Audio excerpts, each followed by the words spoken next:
How you can move more water with your yard drainage system. You know, obviously you want a pipe that has monster inlets.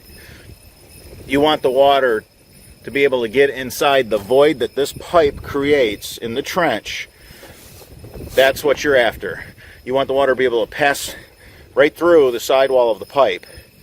Because the idea is the void that this creates in your aggregate, that's a giant void to move water. That's how that works.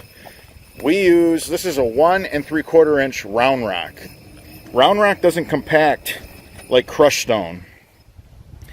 I encourage that you guys use an aggregate like this for the best performance in your yard drain. And I'll tell you, there's some benefits to this. You don't end up with all these little pea stones in your grass. Contractors and DIYers, it's so much easier to clean up something the size of a golf ball. And your lawnmower doesn't have a chance to get it because you're going to catch them all. So we're going to run the high octane, the Boffman Royal Blue high octane. And it has 11 1/4 square inches per linear foot. So water just goes right through the stone, right into this pipe, and this pipe creates this massive giant void that moves about 240 gallons per minute. So that's how you move more water in your yard drain system.